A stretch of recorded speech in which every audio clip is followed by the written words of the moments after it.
Alright guys, we are working in chapter 10, and let me remind you, review especially chapter 7 notes. They're huge for finding the area of two-dimensional figures and also working with special right triangles. And we need to make sure, again, pardon me, that we have all of those.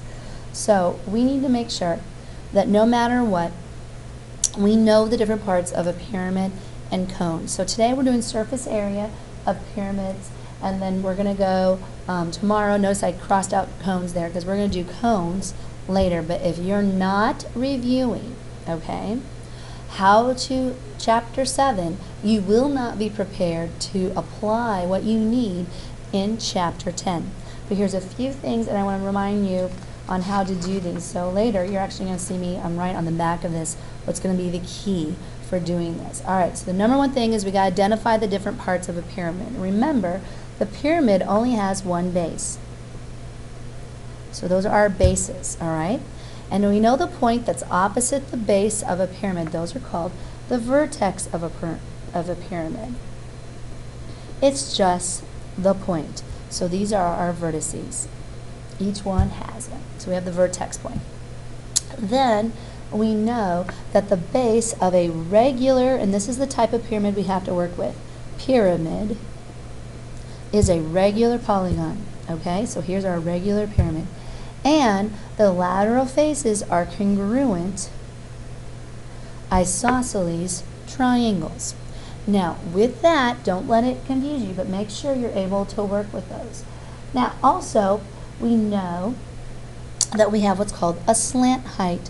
Now, if this is hard for you to see, let's see if I can go quickly grab a thing. It's literally what's on the surface. It's for the triangle, and every one of them are the same size. So you can have all these are slant heights. That's to the red one here. So I'm going to call that slant height. And for some reason, we used this kind of cursive L or a lowercase l to represent that. And let me show you where it's going to be drawn. It goes, like right here, I have a square base pyramid. And if you can look carefully, you can see the pencil line here. It goes from the vertex and it goes straight down to the midpoint of my base edge. It's going to be the altitude of a lateral face. But notice, if I go this way along it, you can see it's on the slant of my pyramid. So it's kind of like going down the slope of it. So we have to use that to solve for surface area. We also have what's called the altitude of a pyramid. So we have the altitude of a pyramid is the perpendicular segment from the vertex to the plane of the base. So if I'm doing this one, my altitude comes from the vertex straight down, and on a regular one it goes to the center of the base. So that would be your altitude. Now, the one thing I did not do, and even though this is pointing to the altitude, I want you to understand there's different. We also have what's called our lateral faces.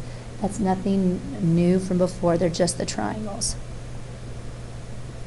that make up the sides of a pyramid. So that's pretty simple to understand. Now, on a non-regular pyramid, it's the one that slants. Your altitude can just come straight out. It doesn't have to be on the inside. So there'd be an altitude right there. So it just helps us identify the different parts. What the next part is illustrating is how do we find lateral area and surface area? Well, we use the fact that we're only going to be working with regular pyramids. So that means the bases are squares, equilateral triangles, or hexagons.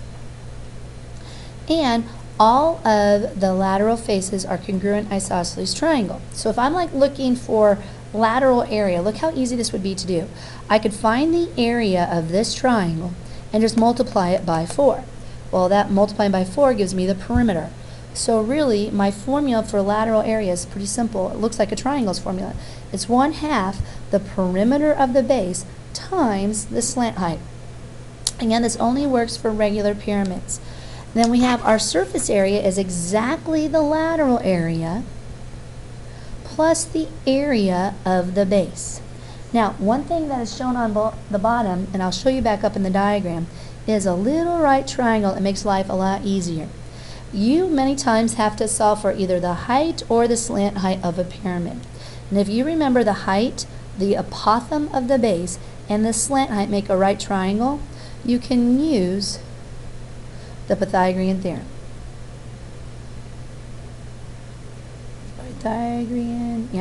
Theorem. So to solve for the missing part, and the slant height would always go in for the hypotenuse. If you do that, it'll be very easy. Now, if you go back up here, look at the difference. All I'd have to do, that would be my apothem, and there would be my right triangle that I got to work with. And I'll tell you right away, most people will miss that on their quiz, the first quiz, because they forget to work with it. That is huge. It's all over your homework. Like 8 problems, you have to find the slant height first. All right, now we're going to go to the next page, and we're going to solve for the lateral and surface area of pyramids.